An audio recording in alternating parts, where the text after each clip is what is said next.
students, welcome to Bloomcap. I'm your trainer of English, Vibha Chawla, and in this session, the type of questions that we are going to discuss is fill in the blanks. Okay, so आज का session fill-ups पे रहने वाला है. आपको यहाँ पर जितने भी फिलअप्स दिखेंगे वो आपके मल्टीपल यानी कि मिसलेनियस टॉपिक्स पर से होंगी, राइट? उसमें मतलब सारे टॉपिक्स आपके इन्वॉल्व है. It is a miscellaneous exercise of fill in the blanks. So आपके सारे टॉपिक स्ट्रॉन्ग होने चाहिए, तभी आप इस पूरी एक्सरसाइज को अच्छे से सॉल्व कर पाएंगे, right? So without any ado let's begin with our very first question. उससे पहले let's have a look at the directions. वैसे तो डायरेक्शंस अंडरस्टूड हैं. You have to fill in the blanks with the most suitable option. सबसे ज्यादा suitable option के साथ आपको इन ब्लैंक्स को फिल करना है. So first one is dash do you want to meet. तुम किससे मिलना चाहते हो? अब जब ये क्वेश्चन आप किसी से पूछते हैं कि आप किससे मिलना चाहते हैं, it means you are talking about a person, you are asking about a person. Obviously किसी पर्सन से ही मिलने की बात होगी. तो अगर आप गिवन इंटरोगेटिव प्रोनाउंस को देखो, हुज का यूज हम कब करते हैं? पोजेशन दिखाने के लिए. जब आपको किसी चीज का पोजेशन दिखाना हो या पूछना हो, like whose pen is this, पूछते हो ना ये पेन किसका है, ये बुक किसकी है, whose book is this. So whose is basically used to show और आस्क पोजेशन. विच कब यूज करते हैं? किसी भी नॉन लिविंग थिंग या फिर एनिमल के लिए. Okay, now we are left with only one option, whom. Who और whom है ना, इन दोनों का यूज होता है पर्सन्स के लिए.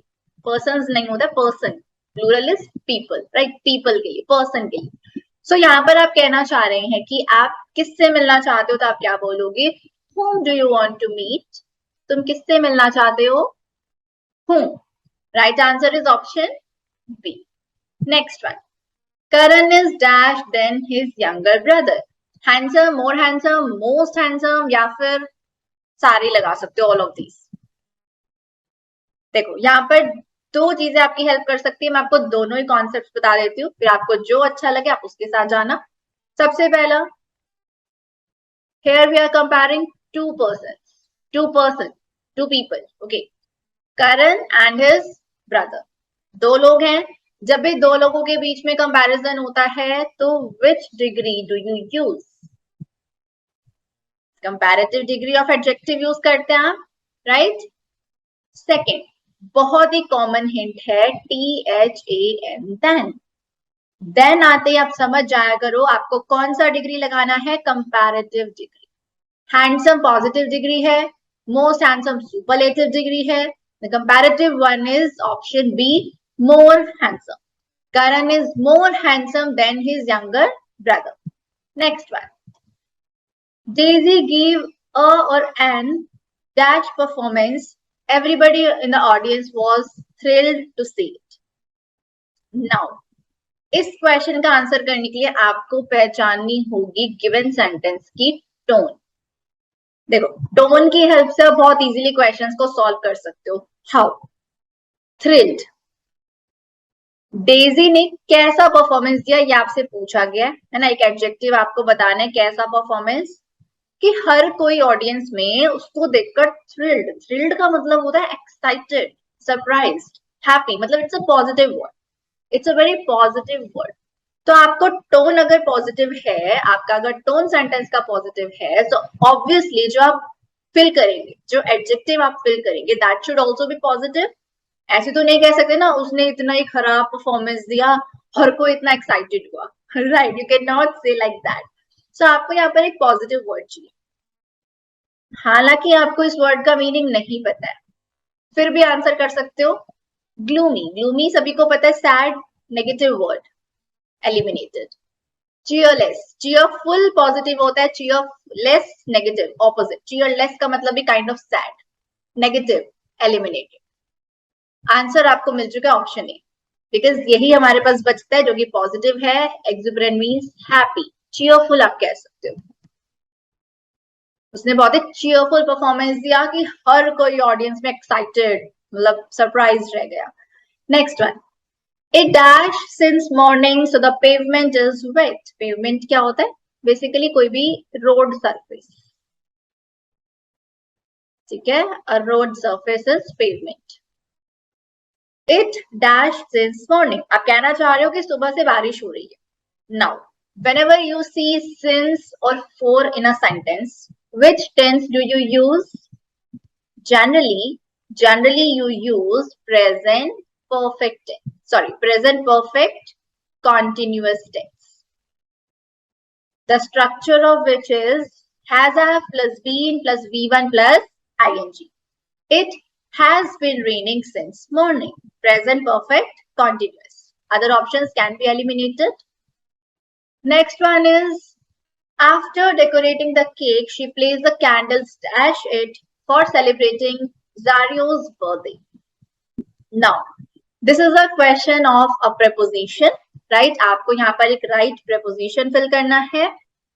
Of, on, under या within.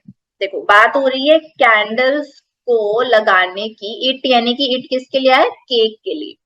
कि केक को सजाने के बाद उसने उस पर कैंडल्स रखी. कैंडल्स को आप कहाँ रखते हो? लेट्स से ये आपका केक है, तो कैंडल्स उसके ऊपर लगाई जाती हैं, इसके सरफेस पर आप कैंडल्स प्लेस करते हो, राइट? तो जब भी कोई चीज किसी चीज के सरफेस पर होती है, which preposition do you use? Of, on, under या फिर विद इन. अंडर मतलब नीचे, विद इन मतलब इसी के बीचों बीच, मतलब इसी के अंदर अंदर, राइट? ऑफ सेपरेशन को शो करता है generally. Right one will be on. The cat is on the table. The book is on the table. Whenever you talk about a surface and something is on that surface, placed on that surface, you use preposition on. Candles on it. Next one. Active passive voice. Active voice का एक sentence given है, passive भी given है, but with a blank. उसी blank को आपने यहाँ पर fill करना है. He fetched a canary yesterday. Canary क्या होता है? एक bird होती है. It's a bird basically. Fetch किया मतलब उसे पकड़ लिया, right? तो उसने एक कैनरी को कल पकड़ा. तो आंसर टेंस है, वर्ब का सेकंड फॉर्म गिवन है, मतलब simple past tense. Simple past tense का जब आप पैसिव बनाते हैं, so the structure becomes something like this. was वर आ जाता है और उसके साथ वर्ब का थर्ड फॉर्म. वर्ब का थर्ड फॉर्म आपको गिवन है fetched. fetch का v2 भी fetched होता है, v3 भी fetched होता है. Now helping verb will be was or were depending on the subject. Subject a canary, एक bird है ना, एक bird की बात कर रहे हो, singular, was will be your right answer. Next question पर चलते हैं. क्वेश्चन नंबर 7 आपका टेंस का क्वेश्चन है. आपको यहाँ पर राइट टेंस प्लेस करना है. टेंसेस के क्वेश्चंस कैसे करते हो ये समझकर कि बात किसकी हो रही है. जो बीत चुका पास्ट, जो चल रहा है प्रेजेंट, या जो आएगा फ्यूचर, उसके बेस पर आपको आंसर करना है, right? The president of United Nations. United Nations के जो प्रेसिडेंट हैं, dash a speech tomorrow evening. Verb आपको दिख रही है ना, गिव की वर्ब्स गिवन है, मतलब बात हो रही है देने की. गिव मतलब देना. क्या देना? स्पीच देना. अब कब देना, उसी के बेस पर आंसर करोगे. So the hint given is tomorrow evening. Tomorrow मतलब जो कल आएगा, आने वाला कल, यानी कल आने वाले कल की शाम को जो प्रेसिडेंट है यूनाइटेड नेशंस के, वो स्पीच देंगे या दे रहे होंगे. Will be giving, future continuous, दे रहे होंगे. Right answer is option C. Next one, very easy. Now इसका आंसर तो आपको ही मुझे करना है क्योंकि ये बहुत ही आसान क्वेश्चन है. Article. Harish Chandra was dash honest king who deserves a lot of appreciation. Harish Chandra एक बहुत ही ईमानदार राजा थे जो कि बहुत ज्यादा एप्रिसिएशन यानी कि तारीफ डिजर्व करते हैं. The answer depends only on this word honest. इसी के बेस पर बताओगे ना क्या आर्टिकल है. अब इस वर्ड को होनेस्ट प्रोनाउंस नहीं करते हैं, H is silent, pronunciation is honest. O, honest. Vowel sound, article placed will be an. Next one, again very easy. Article place करना है an or the. Kiran is without a doubt dash best student in the class. Kiran बिना किसी doubt के class की best student है। Now again the answer depends on this word best. Best क्या होता है? Good, better, best. गुड की superlative degree है best. It is a superlative degree of best, sorry good. Superlative degree से पहले अगर आपने एडजेक्टिव्स ध्यान से पढ़ा है तो आपको पता होगा article used is the. The best, the worst, the most intelligent, the most handsome, the most beautiful, right? Superlative degree से पहले द यूज होता है, so the answer will be C. Next one, I dash seen the movie and I didn't like it much. मैंने movie देखी है और मुझे ज्यादा पसंद नहीं आई है। हैज, वॉज, हैव या फिर विल के साथ तो वी वन यूज करते हो, विल सी होता है ना, देखूंगा, देखूंगी। हैज, आई के साथ हैज तो यूज होता ही नहीं है। I have a pen, I have a car, right? I have seen this movie, right? I hope answer मिल गया है। I have seen the movie.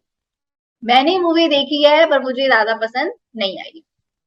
Was नहीं होगा, आपको आई वॉज सीन लिख दे तो पैसिव हो जाएगा, है ना? अगर आपको पास्ट बनाना भी होता तो आई सॉ द मूवी होता, right? Second form of verb होता। Right answer will be option C. Okay, 10 questions are completed. Now we are left with 10 more questions. सारे के सारे इंपॉर्टेंट हैं, तो देखते हैं next question. You dash be tired cleaning the house all day, take some rest. अब देखिए, यहाँ पर आपको मॉडल वर्ब्स जिसको आप कहते हैं वो फिल करना है। नीड टू, कुड, मस्ट या शेल। सी, जब भी आपको इस तरह की कुछ मीनिंग आ रहा हो ना सेंटेंस में कि फॉर एग्जाम्पल तुम अपनी मदर का फोन क्यों नहीं उठा रहे हो, तुम्हारी मम्मा तुम्हें इतनी देर से फोन कर रही है, तुम उठा क्यों नहीं रहे हो, वो परेशान होंगी।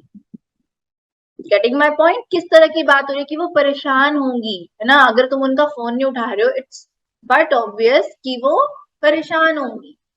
सेम सेंस देखो यहाँ पर है, तुम सुबह से मतलब सुबह से तुम सारा दिन मतलब घर की सफाई कर रहे हो, तुम थक गए होगे, टेक सम रेस्ट, है ना? रेस्ट करो, तुम थक गए होगे। इट इज बट ऑब्वियस, सारा दिन सफाई किया है तो ऑब्वियसली थक गए होगे। तो जब भी इस तरह की सेंस आती है तो आप क्या यूज करते हैं? Must, right? You must be tired cleaning the house all day, take some rest. Next question, Meena dash at work on time in spite of the traffic. In spite का मतलब होता है के बावजूद, इसी में आपका आंसर छिपा है। मीना जो है वो काम पर क्या, ट्रैफिक के बावजूद भी, क्या बोलना चाह रहे हो? Getting my point? यहाँ पर क्या मीनिंग आ रहा है? ट्रैफिक होने के बावजूद भी वो टाइम पर पहुंच गई, राइट? ट्रैफिक हो, लेट पहुंचे, दैट इज ऑब्वियस, लेकिन ट्रैफिक के बावजूद भी वो ऑन टाइम, बिल्कुल टाइम पर पहुंच गई, जिस टाइम पर उसे पहुंचना चाहिए था। क्या वर्ड यूज होगा? डिपार्ट, डिपार्चर, अराइवल, पास्ट की बात है, अराइव्ड बोलोगे, वर्ब यूज होगा एंड वो भी past tense. Arrival is an adjective, depart is a verb, V1 form है, प्रेजेंट नहीं बोल सकते। और डिपार्ट का मतलब तो लीव करना होता है ना, अराइव का मतलब पहुंचना होता है। डिपार्चर इज अ नाउन, तो ये भी एलिमिनेट हो जाएगा। Meena arrived at work on time in spite of the traffic. Next one, there was dash all over the building after the fire broke out. ये बहुत इंपॉर्टेंट एक फ्रेजल वर्ब है, break out. यहाँ पर पास्ट की बात है तो हमने ब्रोक बोला, ब्रेक आउट का मतलब होता है इरप्ट हो जाना, क्या? ब्लास्ट हो जाना, इरप्ट हो जाना, उसका हम कहते हैं ब्रेकआउट हो गया। वॉर ब्रेकआउट होती है, कोई भी डिजीज ब्रेकआउट होती है, आग जो होती है फायर ब्रेकआउट होती है, मतलब वो पूरी तरह से फैल गई, स्प्रेड हो गई, आप कह सकते हो ना।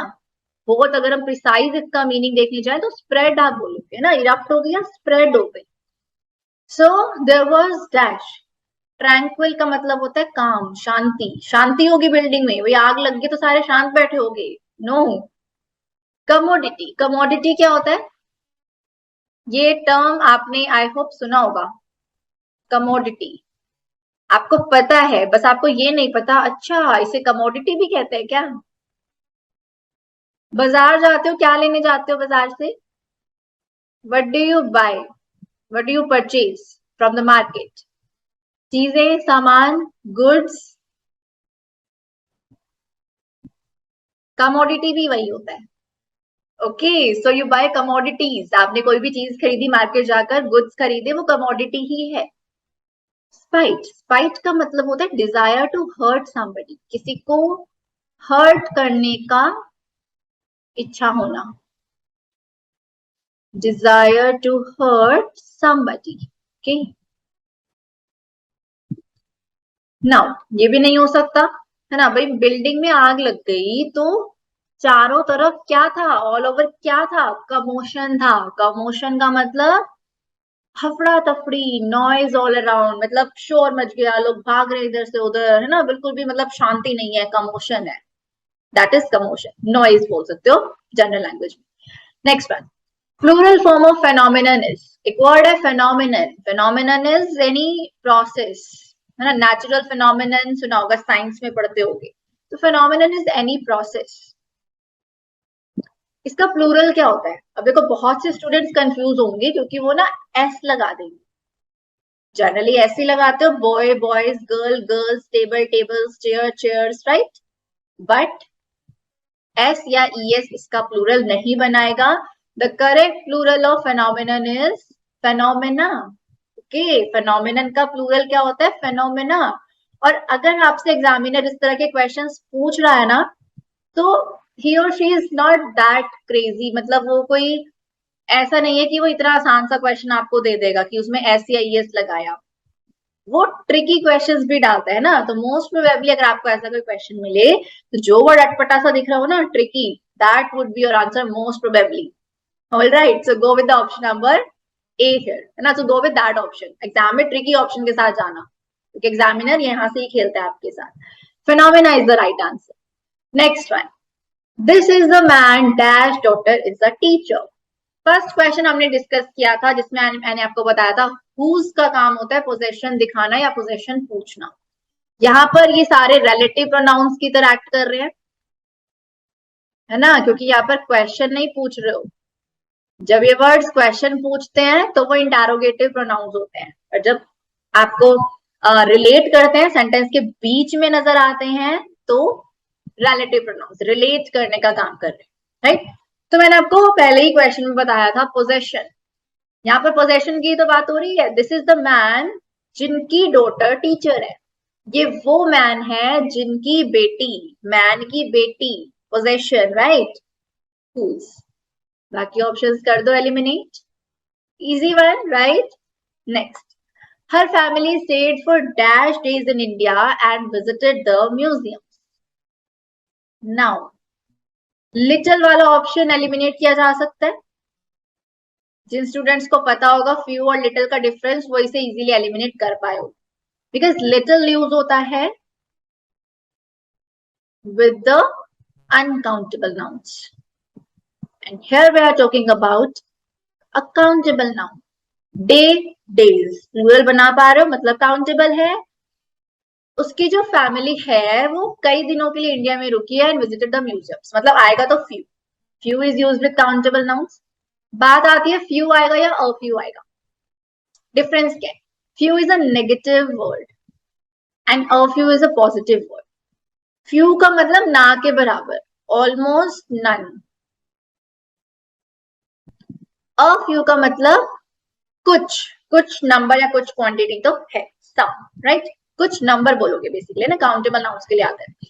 सो हर फैमिली स्टेड फॉर, कुछ दिनों के लिए रही है तभी तो म्यूजियम्स विजिट किए। ऐसा तो नहीं कहोगे ना कि फैमिली जो है ना वो ना के बराबर ही इंडिया में रुकी, मतलब ना के बराबर ही दिन रुकी और विजिटेड द म्यूजियम्स। जब वो रुके ही नहीं तो म्यूजियम कैसे विजिट करेंगे? Obviously there should be a positive determiner, a few days. Option B. Next one, the dash you drive, the dash it is. Okay, यहाँ पर आई गेस एक वर्ड मिसिंग है। नहीं, it's complete, it's complete. Full stop missing है ना, तभी थोड़ा सा कंफ्यूजन हो गया कि मतलब इनकम्प्लीट है ना, इट इज के बाद कुछ आना चाहिए, but it is complete. The dash you drive, the dash it is. इस तरह के जब आपको सेंटेंसेस दिखे, अब यहाँ पर कंफ्यूज नहीं होना कि द आया तो हम सुपरलेटिव डिग्री लगाएंगे, ऐसा कोई हार्ड एंड फास्ट रूल नहीं होता है। हाँ, सुपरलेटिव से पहले द आता है, लेकिन कंपैरेटिव से पहले भी द आ सकता है in this situation. Now what is this situation, let's talk about this. जब भी आपको ऐसा कुछ स्ट्रक्चर दिखे, दो क्लोजेस दिख रहे हैं, द दिख रहा है ना, और यहाँ पे कुछ एडजेक्टिव मांगा गया है, दोनों क्लोजेस में प्रपोर्शनेट चेंज है। Now what is this proportionate change, एक इजी से एग्जांपल से समझते हैं। एक इजी सा एग्जांपल आपको देती हूँ, you will get it. The higher you go, the cooler you feel. Relate कर पा रहे हो? इसी टाइप का कुछ है। जितना ज्यादा तुम ऊपर जाते जाओगे, मतलब ऊंचाई की तरफ, पहाड़ों पर जाते जाओगे, उतना ज्यादा ठंडा फील करोगे। समझ आ रहा है प्रोपोर्शनेट चेंज क्या होता है? The term proportionate change I am talking about, this is proportionate change. जितना ज्यादा ऊपर जाओगे, इतना ऊपर गए थोड़ी ठंड लगी, और ऊपर जाओगे और ज्यादा ठंड लगेगी, और ऊपर जाओगे और ज्यादा ठंड लगेगी। तो जितना ज्यादा ऊपर जाओगे उतना ज्यादा ठंडा ठंडा फील करोगे, प्रोपोर्शनेट चेंज। तो जितना ज्यादा तेज ड्राइव करोगे उतना ज्यादा डेंजरस होगा। ऑब्वियसली जितना ज्यादा तेज अगर हम ड्राइव करते हैं, डेंजरस है, एक्सीडेंट होने का रिस्क है। जितना स्लो ड्राइव करोगे कम रिस्क है, कम डेंजरस है ना। तो प्रोपोर्शनेट चेंज। तो ऐसा कुछ भी स्ट्रक्चर दिखे तो वहां पर हमें कंपैरेटिव डिग्री यूज करना होता है। Option A, the faster you drive, comparative degree faster, the more dangerous it is, again comparative degree. Alright, तो एक छोटा सा एक्सेप्शन है, जब द के साथ कंपैरेटिव डिग्री भी आ सकती है, when there is proportionate change in the two clauses. Next one, और ये बहुत इंपॉर्टेंट है, ठीक है, इसको मार्क कर लो, एंड आई होप काफी सारे स्टूडेंट्स के लिए एक न्यू कॉन्सेप्ट भी होगा ये। Next one, today we will honour the companies most dash employees. आज हम कंपनी के सबसे ज्यादा कैसे एम्प्लॉइज को ऑनर करेंगे, उनको रिस्पेक्ट करेंगे, सम्मानित करेंगे। कैसा वर्ड होना चाहिए, अगेन टोन समझो। सम्मानित किसको करोगे? अच्छे एम्प्लॉइज को ही तो करोगे। ऐसा तो नहीं है ना कि चलो आज मिलके सारे खराब खराब एम्प्लॉइज को सम्मानित करते हैं। सुना है ऐसा नहीं होते हुए? ऑब्वियसली नहीं, राइट। तो आएगा क्या यहाँ पर एक positive word, terrible, negative, bad. Terrible होता है बैड। आउटरेजियस मतलब it is something related to anger, angry कह सकते हो एक तरह से। गुस्से वाले लोगों को सम्मानित करोगे, बैड लोगों को सम्मानित करोगे, नो। कंडेम का मतलब होता है क्रिटिसाइज करना किसी को, क्रिटिसाइज, ठीक है। क्रिटिसाइज का कोई मीनिंग नहीं बनता, the word will be outstanding. कहते हैं ना आउटस्टैंडिंग परफॉर्मेंस, है ना, मतलब बहुत सुपर से भी ऊपर वाला परफॉर्मेंस जिसे आप कहते हो, राइट। तो आउटस्टैंडिंग, तो कैसे एम्प्लॉइज को ऑनर किया जाएगा? आउटस्टैंडिंग, जो बहुत ही अच्छा कर रहे हैं, exceptional. Next one, the prisoners had been dash beaten up by the policeman. Prisoners को पुलिसमैन के द्वारा बीट का क्या मतलब होता है? मारना, मारा गया। अगेन टोन कैसी है? पॉजिटिव तो नहीं लग रही ना किसी को, नेगेटिव है। So the word used will be negative, है ना। मैरीली, मैरी का मतलब होता है हैप्पी, हैप्पीली। मैरीली मतलब हो गया हैप्पीली। तो प्रिजनर्स को हैप्पीली मारा गया पुलिसमैन के द्वारा, खुशी खुशी मारा गया, नो। बोस्टफुली, बोस्ट का मतलब होता है प्राउड, बोस्टफुली हो गया प्राउडली। गर्व के साथ मारा गया, no. The word used will be negative, brutally. Brutal क्या होता है? Cruel, cruelly.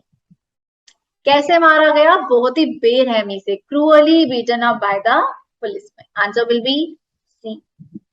Next, you better wait here dash we come to fetch you. Fetch मतलब लेने आएंगे, जब तक हम तुम्हें लेने आ गए तुम बेटर होगा यहीं पर वेट करो। ना, जब तक, जब तक के लिए क्या लगाते हो आप? अंटिल। जब तक नहीं होता है, बेसिकली इसमें ना एक नेगेटिव मीनिंग भी आता है, राइट। इसके अंदर एक नोट छुपा होता है, अनटिल अनलेस, ये दोनों वर्ड्स ऐसे हैं जिनमें नोट छुपा होता है, छिपा होता है अंदर, ठीक है। तो इसका मतलब ये है कि जब तक हम तुम्हें लेने नहीं आ जाते, बेटर होगा तुम वेट करो. You better wait here until we come to fetch you. Right? So these were the questions of fill in the blanks. I hope आपको ये सेशन बहुत यूजफुल लगा होगा, इंटरेस्टिंग भी लगा होगा. काफी सारे नए नए वर्ड्स भी आपने सीखे हैं वोकैबुलरी के, है ना. ग्रामर भी काफी सीख लिया. फिलअप्स में आपकी दो चीजें काम करती हैं. One is grammar, another one is vocabulary. दो ही टाइप के फिलर्स आपको एग्जाम में देखने को मिलते हैं, ईदर ग्रामर बेस्ड और वोकैबुलरी बेस्ड. या तो आपसे कुछ ग्रामर का कॉन्सेप्ट पूछ रखा होगा, टेंस कौन सा आएगा, वर्ब कौन सा आएगा, है ना, प्रपोजिशन कौन सा आएगा. या फिर आपसे वोकैब बेस्ड होगा, जैसे ये वाला, ये क्वेश्चन था वोकैब बेस्ड था, आपको मीनिंग पता है तो आप आंसर कर सकते हो, है ना. तो इन दोनों चीजों पर जिसकी कमांड है वो इजीली फिलअप्स के क्वेश्चंस कर जाएगा. So this was it for today. Thank you so much for being in the session. Now I'll see you again very, very soon with another interesting session. Till then, you have to practice. जो भी किया है उसको practice करना है, और जितने questions के इसके अलावा और भी क्वेश्चंस की प्रैक्टिस करना है ना. इतने सारे हमने प्रैक्टिस किए, अब और नए क्वेश्चंस उठाकर प्रैक्टिस करो. जितना ज्यादा प्रैक्टिस करोगे उतना ज्यादा एग्जाम में अच्छा कर पाओगे. Right? So you have to do practice now, and जब तक नेक्स्ट सेशन में नहीं मिलते तब तक कीप लर्निंग, कीप शेयरिंग.